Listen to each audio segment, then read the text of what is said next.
जय हिंद दोस्तों, मैं मनीष कुमार आप सभी का स्वागत करता हूं अपने YouTube channel JB study points में। तो कैसे हैं आप सभी? स्वागत करता हूं आपके लिए एक नई वीडियो के सामने। UGC नेट पेपर फर्स्ट की आज हम क्लास करने वाले हैं, जिसमें मैथ के सभी चैप्टर्स के जो इम्पोर्टेंट क्वेश्चन हैं, लगभग ज़्यादा नहीं है, 10 से 15 के बीच में सवाल है हमारे, और मोस्ट इम्पोर्टेंट सवाल हैं। सभी चैप्टर से मैंने एक एक सवाल लगभग सभी चैप्टर से लिया है, तो लगभग हमारे सभी चैप्टर्स का क्या हो जाएगा, रिवीजन हो जाएगा और कुछ हम नया भी सीख लेंगे। तो चलो क्वेश्चंस की ओर चलते हैं एक बार। वीडियो पसंद आएगी तो शुरू में ही लाइक कर दो आप सभी। बेहतरीन होने वाली क्लास, एक नई चीज सीखने को मिलेगी क्लास में हमें। चलिए स्टार्टिंग में बहुत ही अच्छे सवाल है, तो पहले बेसिक लेंगे थोड़े से और फिर अपने आगे की तरफ आएंगे सवालों की ओर। देखो सबसे पहला जो हमारा सवाल है वो है परसेंटेज पे। परसेंटेज पे UGC नेट में हर साल एक सवाल बिल्कुल निश्चित है आना, तो मैंने एक सवाल परसेंटेज का लिया है लगभग सभी क्लासेस। देखिए पहला जो सवाल है वो कह रहा है कि 1/2% का, मार्कर का कलर चेंज कर लेता हूं, येलो। देखो कह रहा है क्वेश्चन में 1/2% का दशमलव मान भिन्न में क्या होगा। भिन्न में क्या होगा हमें वो बताना है दशमलव के रूप में। तो देखो सबसे पहले इसमें ना गलती नहीं करना हमें। जैसे ये लिखा है ना हमारे पास 1/2, क्या लिखा है ये लिखा है हमारे पास 1/2%। इसे आपको स्टार्टिंग जो करनी है ना वो आपसे कह रहा है दशमलव भिन्न, मतलब दशमलव रूप में कह रहा है ना, तो आप भी 1/2 को पहले दशमलव में चेंज कर लो। पहले 1/2 को दशमलव में, तो जो 1/2 है पहले इसी को चेंज कर लो, तो 0.5 क्या आएगा दोस्तों, 0.5। और इस परसेंटेज का चिन्ह का मतलब होता है, परसेंटेज के चिन्ह को हटाकर हमें हर में क्या लाना पड़ता है, 100 लाना पड़ता है, क्योंकि प्रत्येक 100 पर संख्या ही प्रतिशत में मान कहलाती है। तो हर जिसका हर 100 हो जाए तो वो संख्या किस में कहलाती है, प्रतिशत में। तो परसेंटेज का चिन्ह हटाया और क्या लगा दिया, 100 लगा दिया। अब यहां से क्या करना आपको, बहुत इस तरीके से समझना है। जितनी जीरो होंगी उतना ही स्थान दशमलव का जो पॉइंट है हमारा उसको लेफ्ट साइड खिसका देंगे। कितनी जीरो है, 2, 1 2, तो इसको 2 अंक खिसकाओ, 1 2, अब 2 अंक के बाद ये लगा दो ऐसे। देखो मैं दोबारा लिखता हूँ इस चीज को, यही तो आपको सीखना है। 0.5 के नीचे क्या, 100, बस 2 अंक खिसका दो इधर, तो 5, 2 अंक खिसकाएंगे तो 1 2 और यहाँ लगा देंगे पॉइंट, तो ये हो जाएगा हमारा आंसर 0.005। इस सवाल में कई स्टूडेंट की गलती होने की चांसेस होती हैं, तो क्या आंसर आएगा इसका, 0.005। देखो ये भी सेम लग रहा है, ये भी सेम लग रहा है, ये भी सेम लग रहा है, तो 0.005 ये वाला आंसर होगा इसका। क्लियर? दोबारा समझते एक बार, गलती होने की चांसेस पूरी होती है इसमें। देखो एक बार दोबारा समझेंगे। 1/2%, 1/2 फिर कह रहा है प्रतिशत का मान दशमलव भिन्न में क्या होगा, तो पहले 1/2 को कर लेंगे चेंज, क्या आएगा 0.5। परसेंटेज का चिन्ह हटाएंगे तो डिवाइड में कितना आएगा, 100 आ जाएगा। अब 2 जीरो है तो 2 अंक खिसका देंगे इधर, तो 5, 1 अंक 2 अंक और फिर यहाँ लगा देंगे दशमलव, तो क्या आ जाएगा 0.005 आ जाएगा। क्लियर? कितना ईजी वे में हमने इस सवाल को कंप्लीट किया। चलिए नेक्स्ट सवाल की रखते हैं। ये सवाल है, इस सवाल में तो बस ये पूछता है कि बस बहुलक बताओ। बहुलक क्या होता है, जो बहुत बार आए, जिसकी संख्या कई बार आए, वो होता है हमारा बहुलक, जो सबसे ज्यादा बार बहुत बार आए। बहुलक का मतलब है बहुत बार आने वाला, बहुत बार आने वाली संख्या, बहुत बार आने वाली। तो देखो इसमें अगर सवाल में देखते हैं हम, तो एक जो है ना सिर्फ क्या बार आया, एक बार, लेकिन जो 2 है, 2 देखो यहां भी आ गया, यहां भी आ गया और 2 यहां भी आ गया, तो 2 संख्या 3 बार आ रही है। मतलब जो 2 है ना वो कितनी बार आया भैया, 3 बार। अच्छा जो 3 है वो क्या बार आया, तो 3 आया केवल 1 बार। अच्छा जी 5 जो है वो क्या बार आया, केवल 1 बार आया है। जो 8 है वो भी कितनी बार आया, 1 बार आया। और जो 1 है वो भी कितनी बार आया, 1 बार आया। तो सबसे ज्यादा बार कौन संख्या आई, 2, तो इसका बहुलक क्या होगा, इसका बहुलक होगा 2, जो कई बार आई संख्या। तो चलो दोस्तों और नेक्स्ट सवाल की ओर चलते हैं। बढ़िया सवाल लिए हैं मैंने। जैसे ये सवाल है एलसीएम का, एलसीएम और एचसीएफ चैप्टर का, बहुत ही फेमस सवाल है, बहुत ही फेमस सवाल। एक बार रीड करते हैं सवाल को।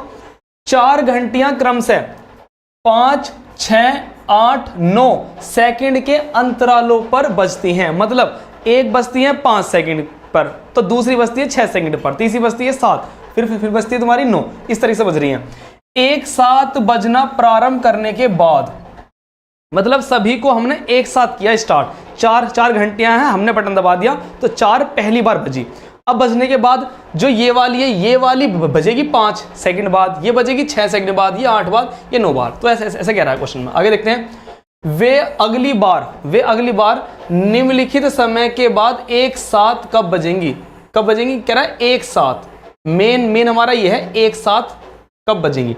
जैसे मैं आपको कहूं कि जैसे एक संख्या है 3, एक संख्या है 4 और एक संख्या है 6, ये तीनों को अगर मैं मल्टीपल में चला दूं, मतलब ये चलेगा 3 के मल्टीपल में, मतलब 3 सेकंड बाद, ये 4 सेकंड बाद और ये 6 सेकंड बाद, तो ये कब मिल जाएंगे एक साथ? कौन सा एक समय ऐसा आएगा, कौन सा अंतराल ऐसा आएगा जिसमें ये एक साथ होंगे? तो देखते हैं एक बार। 3 एकम 3, 3 दूनी 6, 3 तिया 9, 3 चौक 12, 3 पंजे 15, 3 छिंग 18, ऐसे। और इसकी बात करते हैं 4 एकम 4, 4 दूनी 8, 4 तिया 12, 4 चौक 16, 4 पंजे 20, ऐसे चलेंगे बाबू, ठीक है, इस तरीके से। और इसकी बात करते हैं 6 एकम 6, 6 दूनी 12, 6 तिया 18, 6 चौक 24, इस तरीके से। तो देखो भाई, ये 12 है और ये भी 12 है और ये भी 12 है, ये जो मैच हो रही हैं, ये तीनों की तीनों, अगर मैं इनकी बात करता हूँ 3 की, 3, 4 और 6 की, तो ये मैच कहाँ हो रही है? 12 पर। और एक्चुअल में जो 12 होता है ना, ये 12 होता है संख्याओं का एलसीएम। क्या होता है? संख्याओं का एलसीएम होता है। तो जब भी घंटे वाला सवाल आए तो हमें उसमें एलसीएम निकालना पड़ता है, क्योंकि एलसीएम पर ही संख्याएं एक जैसी मिलती हैं। क्लियर? तो चलो अपने सवाल की ओर चलते हैं एक बार, अपने सवाल पे। तो सवाल क्या है? सवाल था हमारे पास 5, एक 6, एक 8 और एक 9। तो इन सबको क्या निकाल लो? एलसीएम निकाल लेंगे एक बार। दोस्तों से काट लेते हैं, 3, ये 4 और ये 9, फिर डायरेक्ट 4 से कर लेते हैं, कोई दिक्कत नहीं आने की। चलो अब 3 से कर लेते हैं, 5, 1, 1, 3। अब 3 से और 5 से कट जाएगा सारा। क्या आएगा इनका भैया? 2 चौक 8, 8 तिया 24 और 24 इंटू 15। फिर करना है हमें 24 इंटू 15, 15 चौके 60, 15 दूनी 30 और 3 36। मतलब इतने सेकंड के बाद ये आ गया इनका क्या? एलसीएम। ये क्या इनका? एलसीएम आ गया। मतलब 360 सेकंड पर ये सारी घंटियां एक साथ बज रही होगी। आंसर किस में है हमारे? आंसर है मिनट में। तो सभी को पता है 360 सेकंड कह लो या 6 मिनट कह लो, 360 सेकंड कह लो या 6 मिनट कह लो, 6 6 36, 6 मिनट। तो देखो घंटे वाले सवाल में क्या करते हैं? एक साथ कब बजेंगी? तो एक साथ बजेंगी एलसीएम पे, और सभी का एलसीएम निकाल लो और उसमें अपना आंसर को मैच कर लो। चलो दोस्तों नेक्स्ट क्वेश्चन की ओर बढ़ते हैं। बहुत ही बेहतरीन सवाल है। जैसे ये सवाल है चक्रवर्ती ब्याज का, बहुत ही फेमस सवाल है, बहुत ही फेमस सवाल। एक बार पढ़ते हैं सवाल को।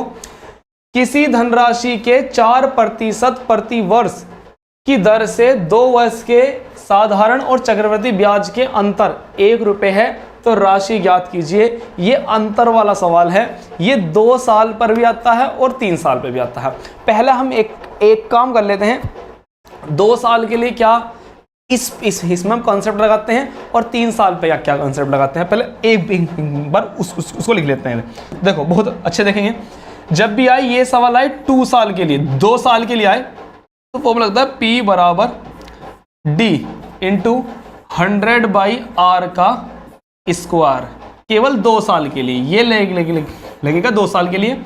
और 3 साल की बात कर लेते हैं। P बराबर बिल्कुल सेम रहता है, P बराबर D इंटू 100/R का होल स्क्वायर और मल्टीप्लाई आ जाएगा 100/300 प्लस R।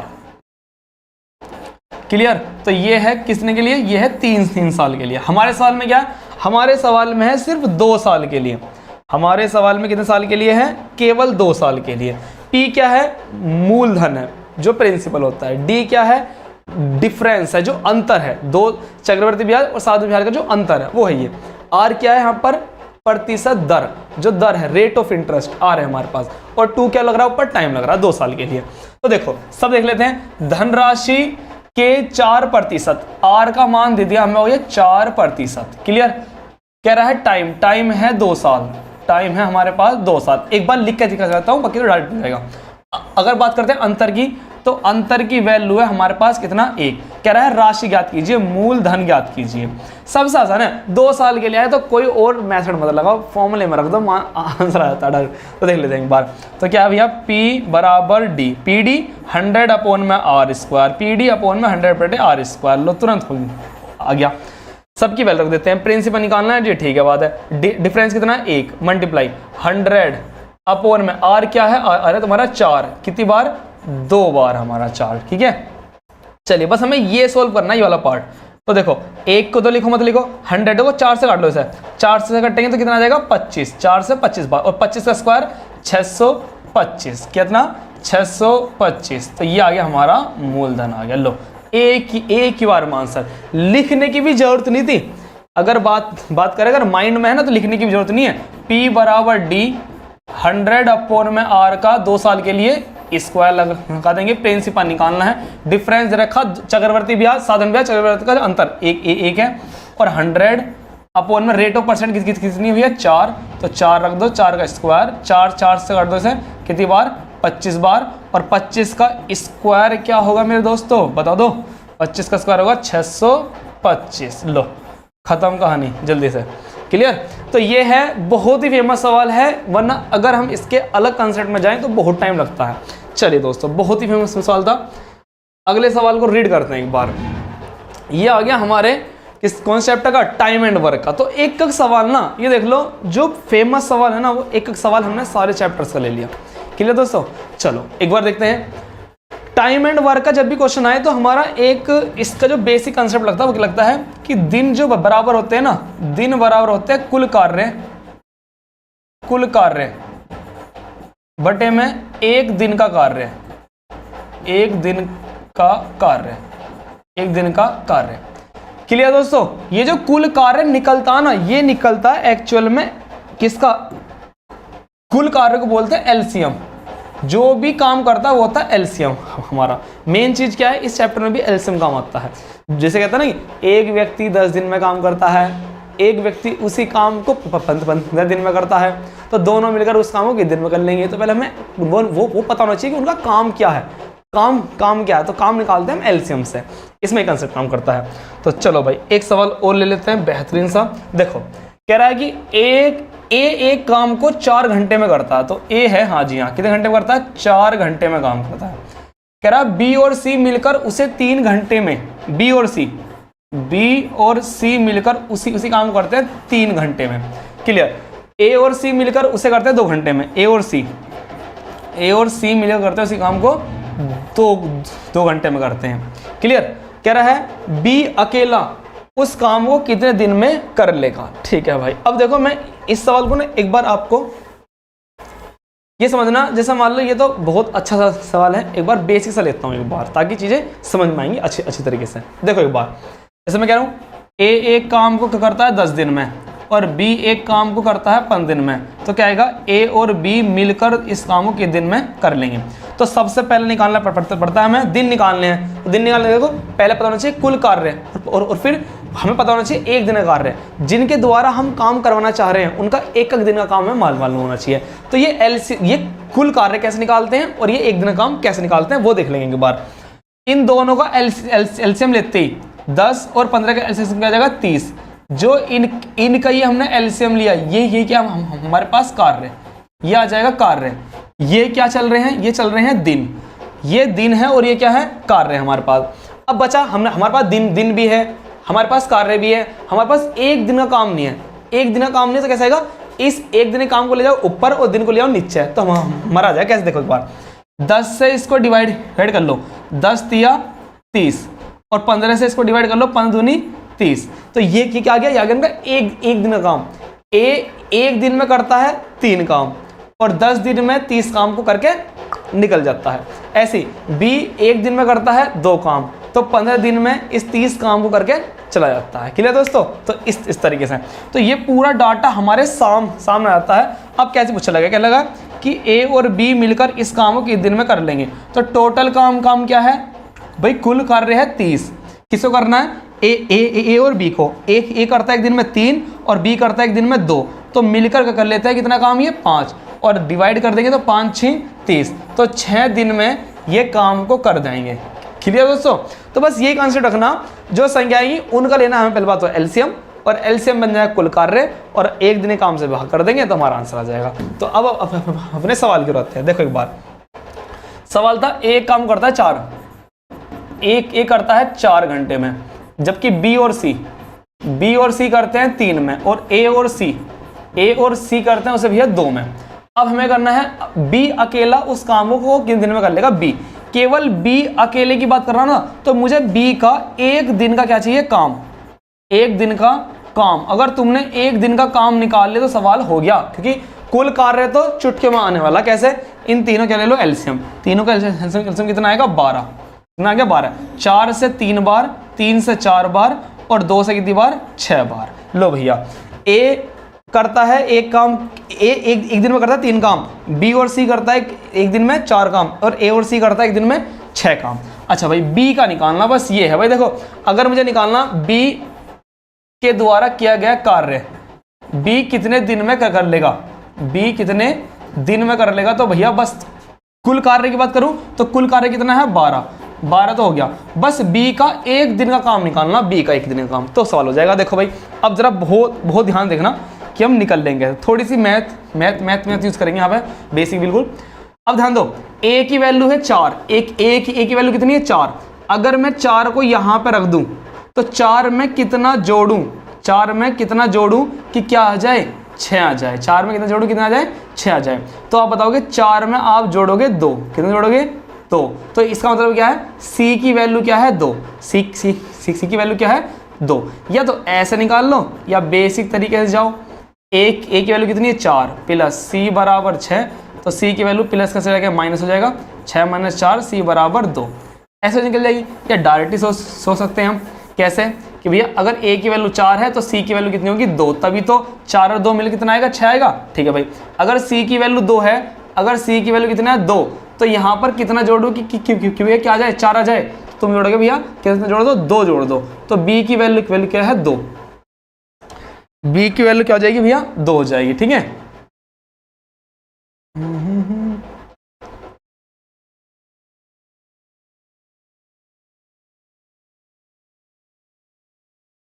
देखो भाई इस तरीके से निकाल लेंगे हम। यहां था हमारे पास बी और सी,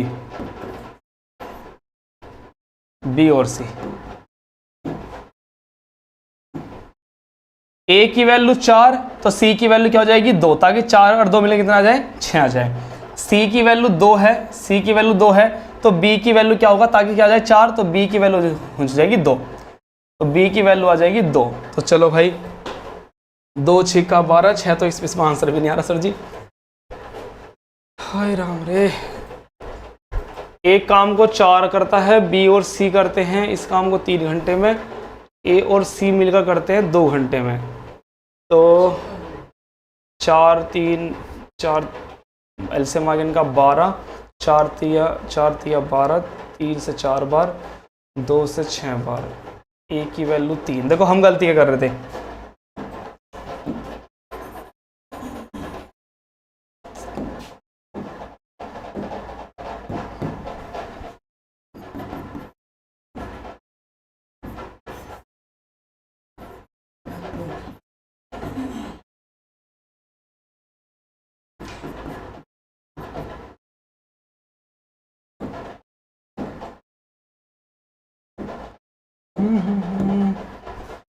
चलो भाई बहुत टाइम ले गया सवाल तो। देखो भाई ए की वैल्यू क्या है, ए की वैल्यू है एक दिन की 3, और मैं ले रहा यहाँ पे 4, बस इसलिए गलत और था बस। तो ए की वैल्यू 3 है, तो सी की वैल्यू क्या होगी भैया 3, ताकि कितना आ जाएगा 6 आ जाएगा। ऐसे अगर सी की वैल्यू 3 है तो ए की वैल्यू कितनी होगी, बी की वैल्यू कितनी होगी 1, ताकि 3 और क्या आ जाए 4। बी की वैल्यू कितनी आई, बी की वैल्यू आई 1, तो 1 से भाग करेंगे तो ये काम करके जाएगा 12 दिन में, 12 दिन में इस काम करके चला जाएगा। भाई जल्दी से हम भी इस सवाल को कर लेते हैं कंप्लीट। इसका आंसर क्या आएगा 12। क्लियर, कंसेप्ट सही है ना हमारा, तो सवाल में कोई दिक्कत जाने की नहीं। मैंने एक बार देख लिया ना कि कुछ ना कुछ तो गलती होगी भाई सवाल में। चलिए भाई इस सवाल से पहले ये सवाल कर लेते हैं। देखो संख्या पद्धति का बहुत ही बेसिक क्वेश्चन है। क्या कह रहा है, निम्नलिखित में से कौन सा विकल्प सत्य है, कौन सा विकल्प सत्य है। मतलब 3 होंगे गलत और 1 होगा इसमें सही। पहला क्या रहा है, पाई अपरिमेय संख्या है। पाई क्या है, अपरिमेय संख्या। हमारी जो पाई है, या हम कहते हैं कि अंडर रूट में क्या आ जाए भैया, अपूर्ण वर्ग संख्या आ जाए। अपूर्ण वर्ग जो कंप्लीट वर्ग ना हो, नॉन परफेक्ट आ जाए। जैसे एग्जाम्पल के तौर पर लिखें तो अंडर रूट में 3, अंडर रूट में 2, अंडर रूट में 5, लेकिन गलती से 4 मत लिख देना, क्योंकि 4 हो जाएगा 2 का स्क्वायर और रूट काट के बाहर आ जाएगा और पी बटे क्योंकि फॉर्म बन जाएगी, तो ये तो होने का नहीं। तो सब ये आ जाएंगे अपूर्ण संख्या, जितनी भी क्या है अपूर्ण संख्या। अपूर्ण संख्या हो जाए, और जो क्या होती है नॉन रिपीटेड मतलब जो रिपीट नहीं होनी होती और बार बार चलती रहती है, वे भी क्या होती है अपरिमेय। तो ये वाला क्या है, ये तो भैया सत्य की बात कर रहा है ना, तो यही वाला सही है। कह रहा है ई अपरिमेय संख्या है, अंडर रूट अपरिमेय संख्या है, और ये भी अपरिमेय है, ये भी सही है, ये भी सही है। इसका मतलब आंसर कौन सही है, आंसर है हमारा उपयुक्त सभी वाला। पाई भी क्या होती है एक अपरिमेय संख्या, ई भी क्या है अपरिमेय संख्या, अंडर रूट में 3 भी क्या है एक अपरिमेय संख्या। और जो संख्याएं बार बार चलती रहती हैं और रिपीट नहीं होती, ये भी क्या होती है अपरिमेय संख्या। ये सब भी क्या है अपरिमेय, और जो पाई होता है पाई वाला भी क्या है अपरिमेय। ये कुछ पहचान होती है अपरिमेय की। ऐसी संख्याएं जिन्हें पी बटे क्यू की फॉर्म में नहीं लिख सकते, वे सभी क्या होती हैं अपरिमेय संख्या होती हैं। ठीक है, नेक्स्ट है, ये भी संख्या पद्धति का बहुत ही बेसिक सवाल है। निम्नलिखित में से कौन सा विकल्प सत्य है, तो सत्य पहचानना हमें। सबसे छोटी भाज्य संख्या क्या है, 2। सबसे छोटी भाज्य संख्या, देखो सबसे छोटी भाज्य संख्या, देखो मैं बताऊं तो भाज्य संख्याएं क्या होती हैं जिनके 2 से ज्यादा गुणनखंड होते हैं, 2 से ज्यादा। सबसे छोटी भाज्य संख्या है 4, सबसे छोटी ये होती है। फिर 4 के बाद क्या आएगा 6, फिर 8, फिर 9, ये सब क्या है भाज्य। तो ये वाला क्या है हमें पहचाना सत्य है, ये ऑप्शन क्या है गलत, हटाओ। पाई एक परिमेय संख्या, अभी पीछे देखा पाई क्या है अपरिमेय संख्या है, तो ये ऑप्शन भी क्या है गलत। ई एक परिमेय संख्या, पीछे देखा ई क्या है अपरिमेय संख्या। कह रहा है सबसे छोटी अभाज्य संख्या क्या है 2, तो ये ऑप्शन बिल्कुल सही है, क्योंकि जो अभाज्य संख्याएं होती हैं, अभाज्य संख्या जो होती हैं वो सबसे छोटी होती है 2, और इसकी खासियत क्या है, सबसे छोटी, सबसे खोटी, खोटी नहीं, सबसे छोटी और सम अभाज्य संख्या, एकमात्र, कैसी एकमात्र, यह एकमात्र सम अभाज्य संख्या, सम अभाज्य संख्या हो, ये चीज आती है इस पर निकल कर। तो ये ऑप्शन सही है हमारा, सत्य कह रहा था, तो इसका आंसर कौन सा है, डी आंसर है। चलिए दोस्तों और सवाल करते हैं, 2-3 सवाल और बचते हैं हमारे बढ़िया से। ये आ गया हमारे पास चक्रवर्ती ब्याज का, ये भी मैं आपको सवाल सिखाऊंगा डायरेक्ट। बहुत बड़े लेंथी मेथड होते हैं, लेकिन हम डायरेक्ट सीखेंगे। चक्रवर्ती ब्याज पर रखी गई एक राशि, चक्रवर्ती ब्याज पर भी ब्याज, कह रहा है चक्रवर्ती ब्याज पर रखी गई एक राशि 9 वर्ष में अपने आप की होती है 3 गुना। तो कह रहा है कितने वर्ष में राशि 243 गुना हो जाएगी। देखेंगे भाई इस सवाल को एक बार, बहुत अच्छे देखेंगे। देखो एक बार, देखो कह रहा है पहले लाइन में देखो चक्रवर्ती ब्याज पे चल रहा है। देखो मैं बताऊं, अगर यही सवाल साधारण ब्याज पे होता ना तो आप लगाते इसमें कौन सा मेथड, R इंटू टी बराबर 100n-1, ये वाला लग जाता है ज्यादातर। ठीक है भाई, ज्यादातर में, साधारण ब्याज में तो ये लगता है, चक्रवर्ती ब्याज में हम देखो डायरेक्ट भी कर लेंगे। रखी गई एक राशि 9 वर्ष में अपने आप की 3 गुना, तो कह रहा है 3 गुना हो गई, हाँ जी 3 गुना हो गई 9 वर्ष में, 9 वर्ष में हो गई 3 गुना। तो कह रहा है कितने वर्षों में होगी ये 243 गुना, 243 गुना कितने वर्षों में होगी, कितने वर्ष में होगी। देखो भाई अब आपको इस सवाल को डायरेक्ट करना है, बस ये देख लो कि जो 243 है ये 3 की कितनी पावर है, 3 की कितनी पावर है, 3 की कितनी पावर है ये, इसकी पावर देखेंगे। तो इसको पता करने के लिए 243 के ना आप गुणनखंड कर लो, फैक्टर कर लो, इसके 3 से काट लो, 3 से, 3 8 24, 3 एकम 3, 3 से काटो 3 दूनी 6, 3 दूनी 6, 3 7 21, 3 से 9 बार, 3 से 3 बार और 3 से 1 बार, 1 2 3 4 5, 3 की पावर है भैया ये 5, 3 की पावर है ये 5, और ये पावर से ही काम है हमें भैया, 3 की पावर, ये बन गया 3 की पावर 5, 3 की पावर 5। तो ये जो 5 है ना, इसी से इसकी मल्टीप्लाई होगी। 3 की पावर 5 है, 3 अट्ठे 24, 3 एकम 3, 3 दूनी 6, 3 सत्ते 21, 3 निम 27, 3 से कटेंगे 3 तिया 9, 3 एकम 3, 1 2 3 4 5, हाँ जी 5 ही बन रही है। तो बस अपना आंसर निकालने के लिए, अब अपना आंसर पाने के लिए बस डायरेक्ट करना है, इस 9 की मल्टीप्लाई करनी है इस 5 में।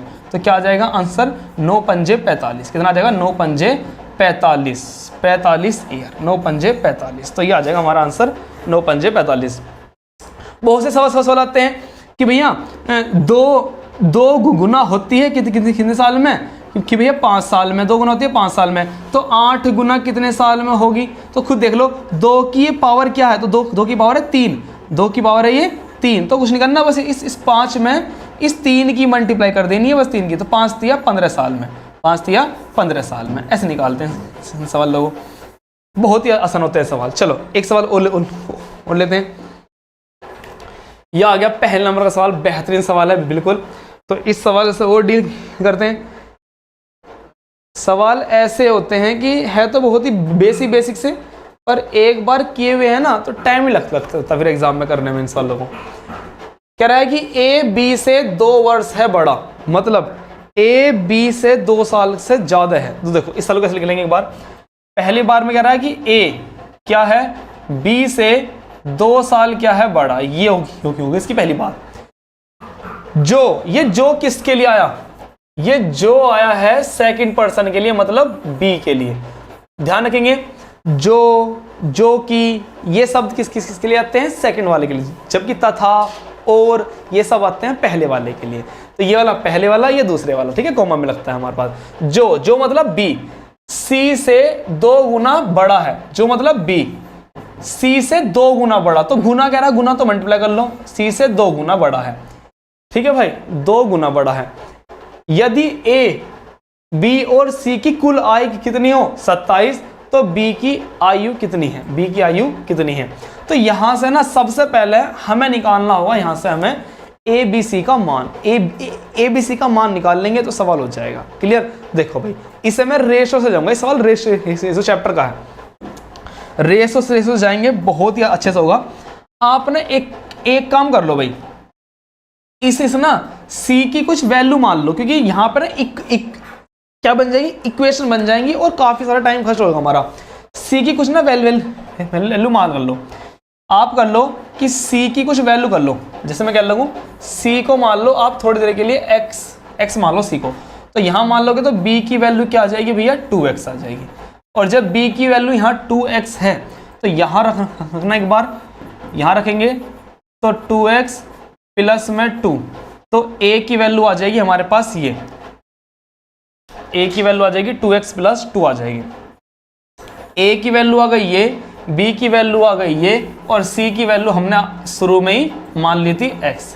ये हमने अपने पास से माना है भाई स्टार्टिंग में, a की वैल्यू ये, b की वैल्यू ये और c की वैल्यू ये। ऐसा क्यों किया, अब ये सारे के सारे एक ही वेरिएबल में आ गए, एक ही चर में आ गए, एक ही वेरिएबल में आ गए, तो यहाँ सोल्व करना आसान है। जबकि यहाँ 3 वेरिएबल थे, 1 2 3, वहाँ बड़ा मुश्किल हो रहा था, तो बड़ा आसान है। कह रहा है यदि ए बी सी की कुल आय, कितने कह रहा है, कुल आय मतलब जोड़ दो, ये ए की आय, ये बी की आय, ये सी की आय, तो जोड़ दो भैया सभी को जोड़ दो। ना जुड़े तो मुझसे बताओ कैसे। कह रहा है भैया ए प्लस बी प्लस सी की कुल आय कितनी है 27, तो रख दो ए की वैल्यू कितना है 2x प्लस 2, ये है ए की, b कितना है 2x, ये है b की, और c कितना है x, ये c की, जोड़ देंगे 27, 1x और 2x 3x और 5x, 5x कितना देंगे 5x, और खा लो जल्दी से क्रैक्स, 2 27, ये 2 इस साइड जाएगा तो माइनस हो जाएगा, कितना आ जाएगा भैया 5x बराबर 25, 5x बराबर 25, और 5 से काट लेंगे, x की वैल्यू कितनी आ गई 5, x की वैल्यू कितनी आ गई दोस्तों, x की वैल्यू आ गई 5। अगर x की वैल्यू 5 है तो यहाँ 5 रखना जरा, 5 दूनी 10 और 2 12, a की वैल्यू आ गई 12, यहाँ रखोगे 5 तो b की वैल्यू कितनी आ गई 10। अच्छा यहाँ रखोगे, ये तो भैया डायरेक्ट है ही, c की वैल्यू कितनी आ गई हमारे पास, c की वैल्यू डायरेक्ट भैया 5, c की 5 ही है। हाँ तो चलो दोस्तों, अब ये सवाल हो गया बस। कैसे, कुल आय क्या रहा था 27, तो देखो हाँ जी 5 और 10 15 27 ही बैठ रही है टोटल। कह रहा है बी की क्या निकालनी है आय हमें, बी की आई, बी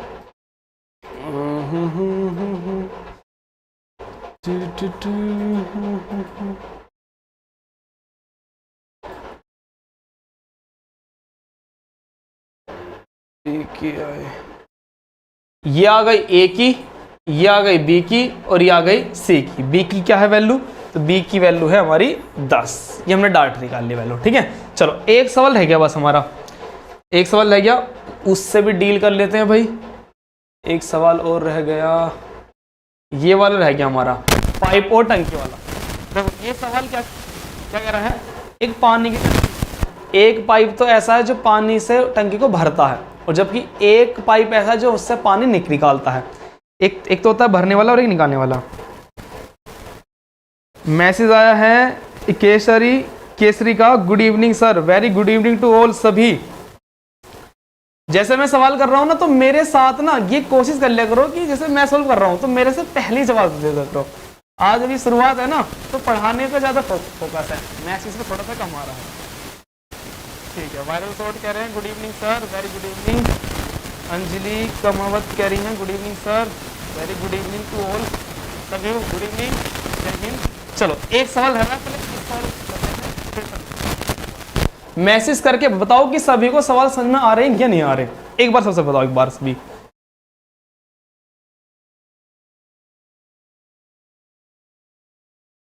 ए नल एक टंकी को 16 घंटे में भरता है। देखो जो टंकी वाले सवाल होते हैं ना, अगर कहे भर रहा है, अगर भर रहे हैं,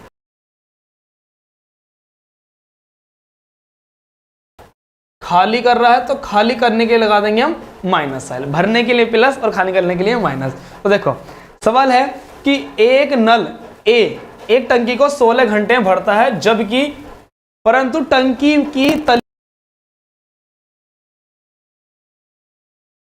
भरी जाती है। मतलब इसका मतलब समझना, अब कोई ऐसा ऐसी कोई टंकी नहीं है जो उसको खाली कर रही हो ना। एक टंकी जो थी वो पहले भर रही थी 16 घंटे में, कितने भर रही थी 16 घंटे में, ठीक है जी 16 घंटे भर रही थी। अब क्या कर दिया गया, किसी बच्चे ने आकर उसमें डला मार दिया टंकी में, और डली में मार लगने से क्या हुआ, उस निकल रहा है, तो पानी निकल रहा है, निकलन दो कोई दिक्कत नहीं। लेकिन अब जब वो टंकी भर रही है ना पानी को, तो 16 घंटे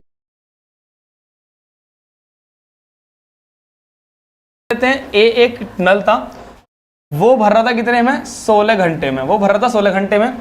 अब क्या हुआ, हमने ए तो चल ही रहा है, ए तो भाई चल ही रहा है, हमने एक बी को और चला दिया। ये बी क्या है, बी वो लीक है, क्या है छेद, बी वो छेद है जो इसको खाली कर रहा है। देखो भरने वाले के लिए पॉजिटिव साइन, भरने नेगेटिव साइन।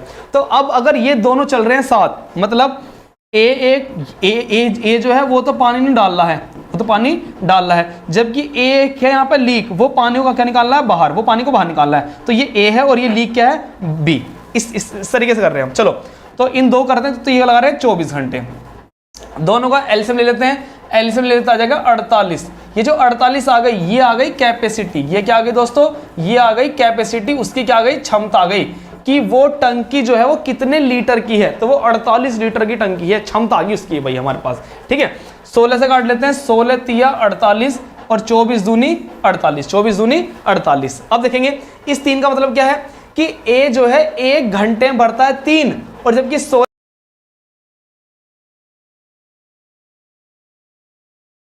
ए और बी जब एक साथ चल रहे हैं, ए और बी जब एक साथ चल रहे हैं, तो वे, अब देखो प्लस माइनस क्या आएगा, minus, plus minus minus, plus minus minus. इसका मतलब वे 1 घंटे में, अगर बात करते हैं प्लस माइनस माइनस कर लेंगे तो हम माइनस आएगा, तुम्हारा साइन माइनस का, मतलब यहां पर लीकेज भी है ना, तो लीकेज की वजह से माइनस साइन भी आएगा। अच्छा हमें करना है कि तो छेद के कारण कितनी देर में खाली हो जाएगी, हमें बताना है खाली कितने में हो जाएगी भाई, ठीक है, खाली कितनी देर में हो जाएगी। तो भैया हमें क्या निकालना है, टाइम निकालना है। वहां निकालते थे टाइम एंड वर्क में दिन निकालते हैं, टाइम निकालना है। तो कैपेसिटी रखेंगे कितनी है, 48, और यहां अगर मैं बात कर लेता हूं 24 आवर, और यहां था हमारा 2, ठीक है, 3 में से 2 गया, तो जब ये एक साथ चल रहे होंगे तो रिजल्ट आएगा यहाँ पे 1 का। तो बस अब निकाल देंगे हम, कितनी देर में निकालेगा, तो 48 बटे में ये क्षमता आ जाएगी 1, तो आंसर आएगा हमारे पास 48 घंटे। लीकेज के साथ अगर चलते रहेगा, यदि टंकी पूरी भरी हो तो छेद के कारण कितनी देर में खाली हो जाएगी, तो खाली होगी 48 घंटे में क्या हो जाएगी भैया, खाली हो जाएगी। ठीक है दोस्तों, अभी शुरुआत है, अभी मैं सिर्फ थोड़े सवाल ला रहा हूँ। सवाल क्या है, हर चैप्टर का एक एक सवाल है।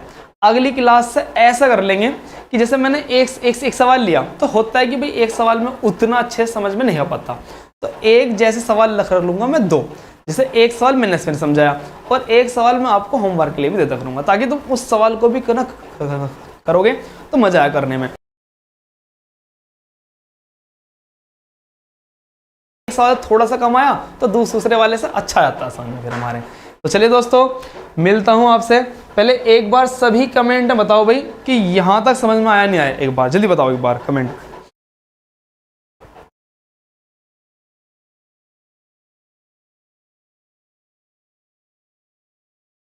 चलिए भाई बताओ, एक बार सही बताओ एक बार। आज हमने जो किए हैं लगभग 10 सवाल किए हैं आज हमने, है ना, 10 सवाल किए हैं, इन सब पे बताओ एक बार। चलिए भाई, आज की क्लास सिर्फ यहाँ तक ही रखते हैं हम। तो दोस्तों मिलता हूँ आपसे एक नई वीडियो के साथ, बढ़िया सवालों के साथ, और तब तक के लिए आप इन सभी की प्रैक्टिस करते रहो। सभी जो कंसेप्ट है ना, ये बार बार आएंगे रिपीट। मैथ में ऐसा नहीं है कि भाई कुछ हर बार कुछ नया, कुछ समय के बाद यही चीज़ें क्या होंगी, बार बार रिपीट होंगी ये चीज़ें। तो दोस्तों मिलता हूँ आपसे नेक्स्ट क्लास में। जय हिंद, जय भारत।